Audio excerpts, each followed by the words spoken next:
This video will show you how to change the Uresil dressing that's around your catheter.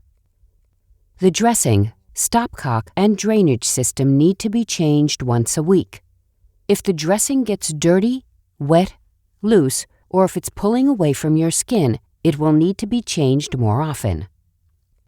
Before you start, make sure you have all the supplies you'll need in front of you.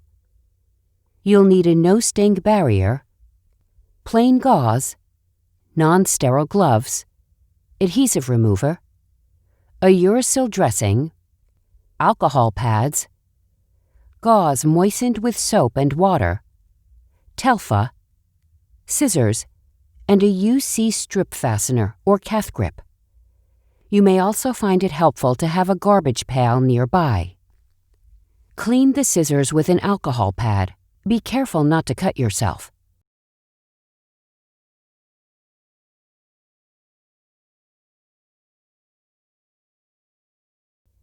If the telfa you have is larger than 2 inches square, trim it so that it's 2 inches square.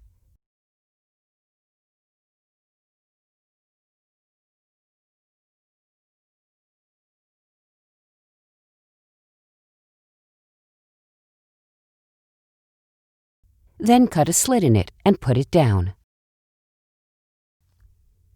Even if you do most of your catheter care yourself, you'll probably need someone to help you at this point. Depending on the location of your catheter, you may be most comfortable lying down or reclining during your dressing change. The best way to prevent infection is to clean your hands.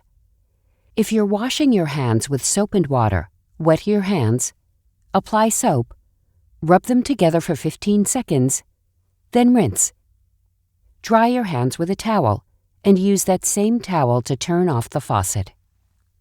If you're using an alcohol-based hand sanitizer, cover your hands with it and rub your hands together until they're dry. Cleaning your hands, also called hand hygiene, is an important part of caring for your drainage catheter. Now that your hands are clean, put on your gloves. Make sure the drainage bag is resting someplace where it won't fall. Hold the silicone disc using one finger to prevent pulling on the catheter.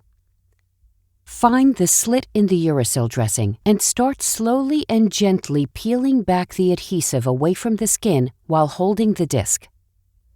It may be easier if you hold the drain in place by keeping your finger on the disc while your caregiver removes the dressing.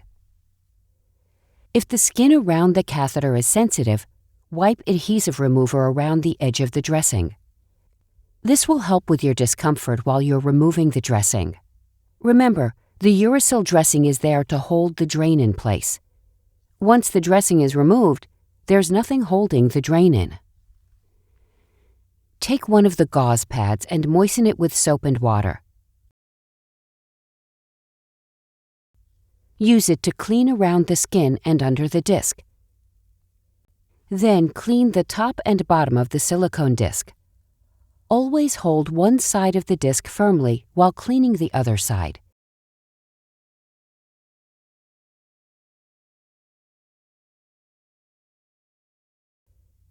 Next, rinse and dry the skin and silicone disc with fresh gauze.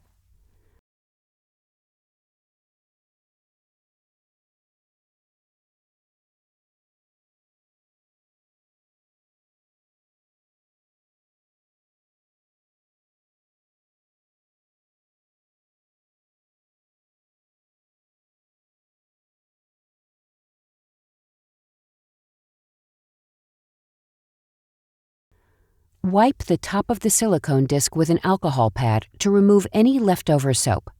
Don't wipe your skin with the alcohol pad, as this may dry out your skin and cause irritation.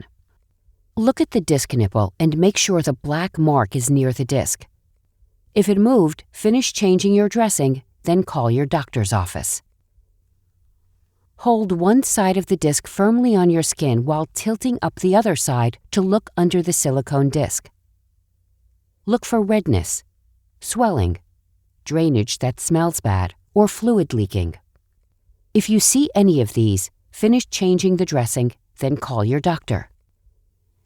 You may notice new tissue growth at the insertion site. This is harmless, but it may cause pain. Let your doctor know if it's painful. It can be removed.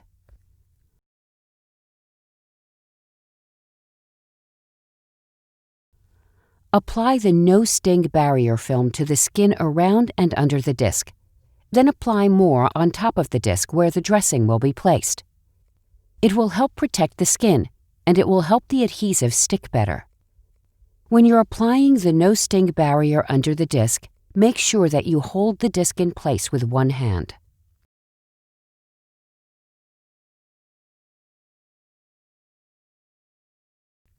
Take the telfa that you already cut and slide it under the disc with the slit facing your feet. This prevents moisture from building up under the disc and provides padding.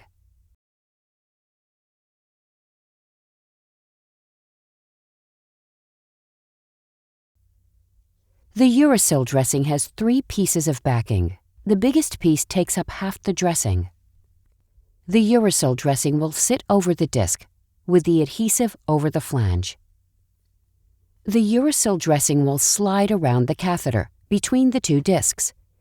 It's important that the adhesive is over the disc closest to the skin.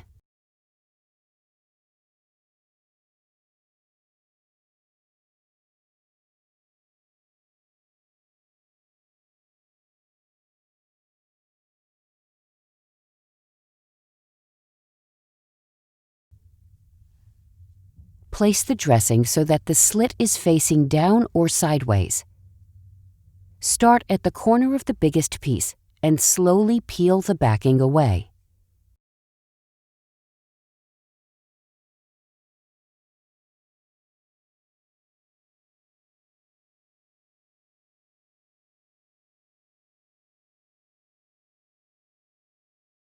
As you peel away the backing, press the adhesive side to the skin and keep the dressing as smooth as possible. This takes practice. If the dressing isn't sticking, remove the dressing and the telfa and start again. Remove the other 2 paper backings one at a time and press the adhesive to the skin.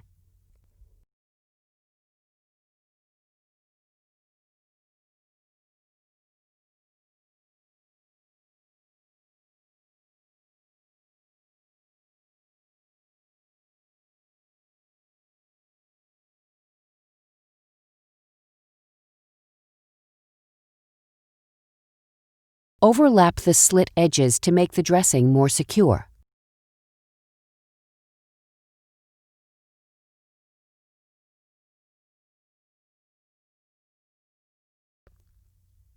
Use a marker to write today's date on the dressing so you'll remember when you last changed it. If you have a UC strip fastener, loosen it and take it off as you pull the tape off. Throw away the old strip.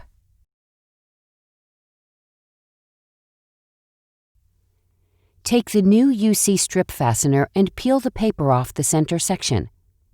Then place the center section of the adhesive onto the drainage tubing, about 2 to 4 inches down from the stopcock. Remove the backing on both sides of the strip and place it on your skin.